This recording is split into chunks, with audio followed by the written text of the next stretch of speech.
welcome. Today, join the live. Join the live, join the live, join the live. We're about to talk about something very, very, very controversial and also just a very important topic that I feel, especially men, can't get a grasp of. That, we do what we do and we move how we move. But this thing is the thing that's like stopping us from reaching the next level. And join the live. I'm gonna let y'all join the live. I'm gonna let you guys join the live. Come on. Gather around. About to talk about something very important. I don't know if you saw the title. So I'm gonna let some people join in. Maybe let few people join in. Join the live. If you need motivation, if you need accountability, if you have questions about self-improvement, about fitness, about anything that could be, just join the live. Okay, I'm about to get started. All right. Okay, guys. The difference or the balance between striving for greatness and accepting where you are. For years, for decades, people have had this argument.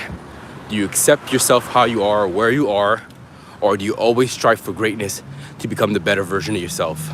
Which is it? And I definitely want to talk about this today.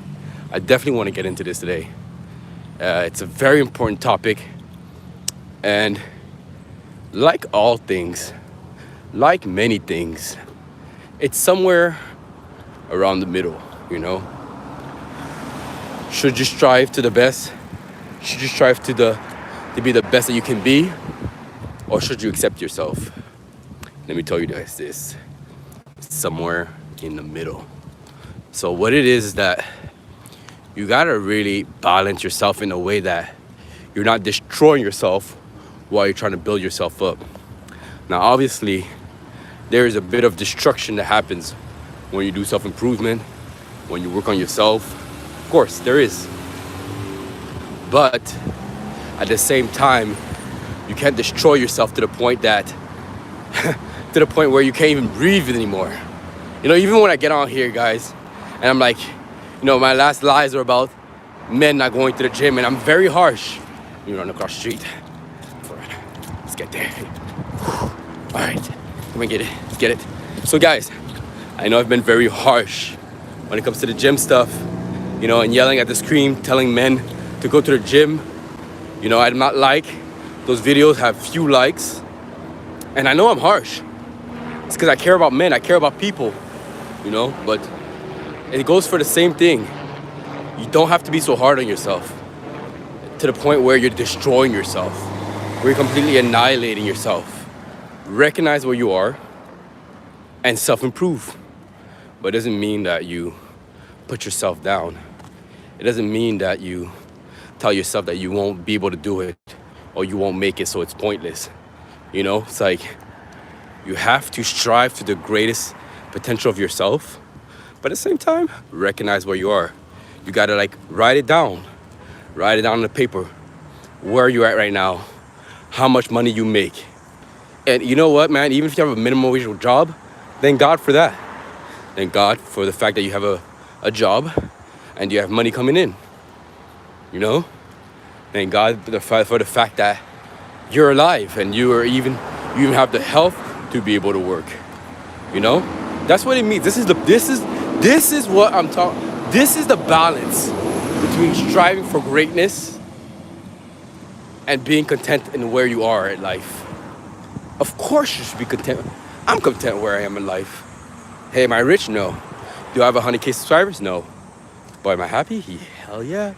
I'm out here on live.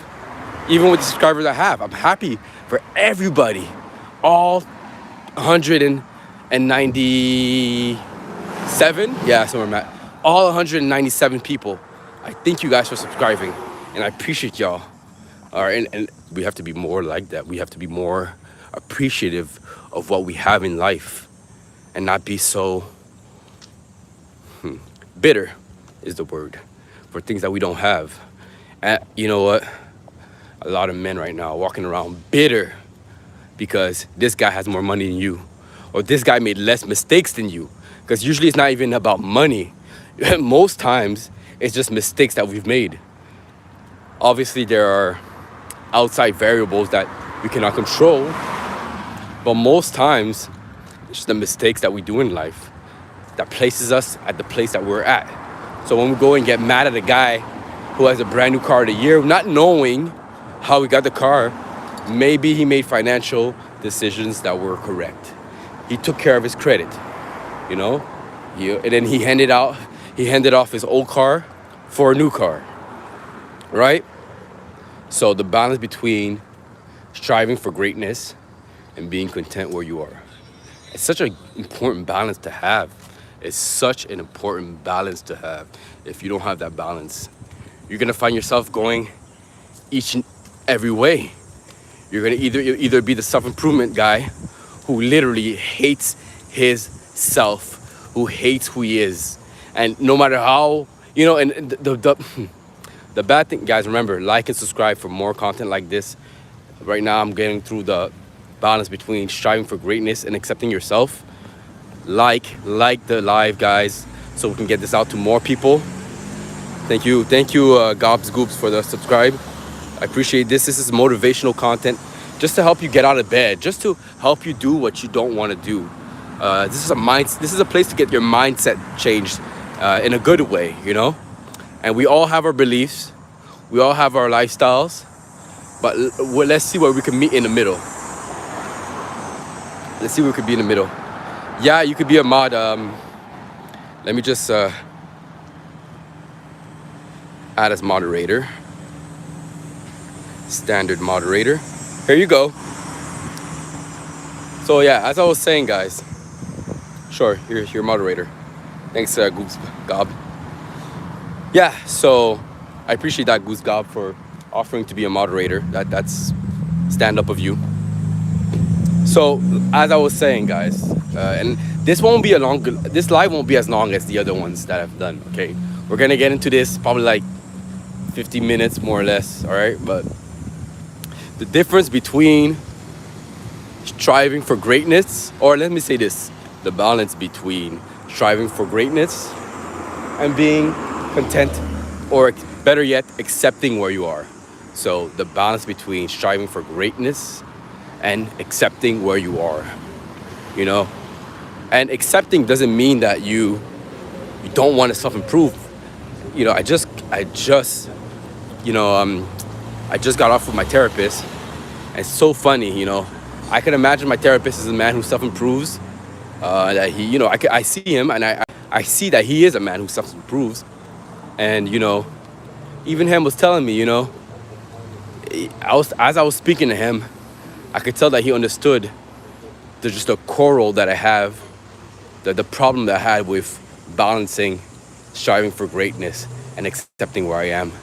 It's like in self-improvement, they tell you to not accept where you are, to not be happy where you are, which is true. So what's the balance? The balance really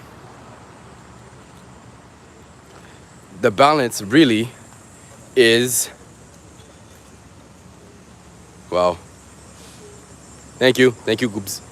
So the balance really, appreciate Goobs. The balance is, honestly, it's the self-talk. I'd say the balance is this. The balance is the affirmations. The balance is, let me see if there's questions here. The balance is the affirmations. The balance is talking to yourself in the right manner.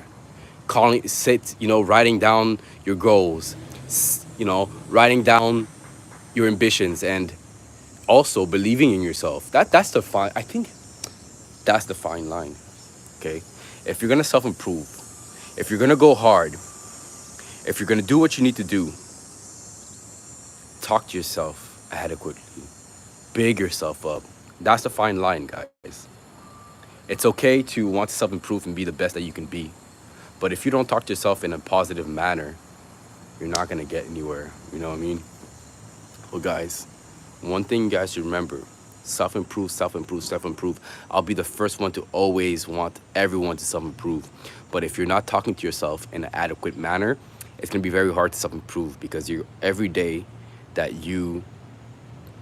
work on yourself and something, there's a setback. Every day that there's a setback, you're gonna talk to yourself like you're gonna feel horrible, and then your body is not gonna want to continue the self-improvement. You're not gonna have any motivation. You're not gonna feel like continuing, because you feel like there's no point. You're gonna black pill yourself, basically.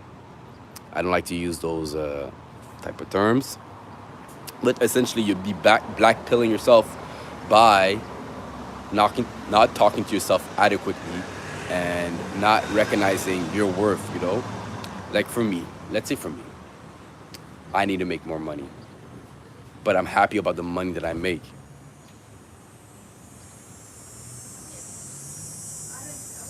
Yeah, okay. So you need motivation to not lay in bed and sit around all day. One thing I can say for you, Goobs, is that, listen, you got to find what you're passionate for, okay? There has to be something outside of your house that excites you, all right? Start with the gym. I'd say start with the gym, because that's the first place that you have to go out to. I'd say besides work, gym is the first place that you need to go to that is out. Making you lazy is your plans. Your plans is to sit home all day. I'm doing that and I'm doing the other thing. What's gonna happen is that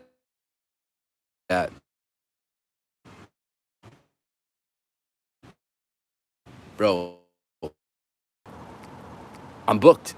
I'm busy. I'm booked. I'm busy. All right. So you definitely, if you're telling, all right. So you definitely, if you're telling me I need to find a day off or a day where you don't have work, this is why you should work. This is why you should, figure. Say to your friend, Say to your friend, yo, I want to try out a gym for the first time. You want to do it with me? I'm kind of intimidated. I need you to, hold me down. You could even tell, yo, can you be my wingman or whatever it needs to be. Like, just telling your friends that, I need 4 more years to go to the gym. Oh, 4 more years to go to the gym. How old are you? Like 12? Am I tripping? How old are you? Anyway, doesn't matter. No, cool. It's fine. So if you're a kid, and you need 4 more years to go to the gym, then it's not the gym. If you're a kid, then, if you're a kid, bro, you're a kid, then what are you doing sitting at home all day? Like, I remember when I was your age, like when I was young, I was like 12 years old, man. We were just going from neighborhood to neighborhoods, and, like we had these things like gated community kind of things there back in the day. Trust me, I wasn't rich. It's just like, it was like one of those, like I would say lesser value, yeah, you're a kid. It was back when I was your age. I was living in a lesser value type of like, it was like a place where you could just, like, you can roam around. You need to find some friends at school. You know what? The kids that I have in my summer camp are actually your age. Find some friends. All right. Find some friends that you like. I know school's out, so you don't have much to do. Maybe, well, school's coming up, you're gonna have more time to be with friends. But even for someone as young as him, it's the same principle. You have to kind of like find things to do.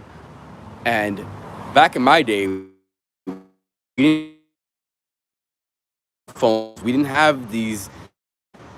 have social media, we didn't have YouTube. We only had our friends and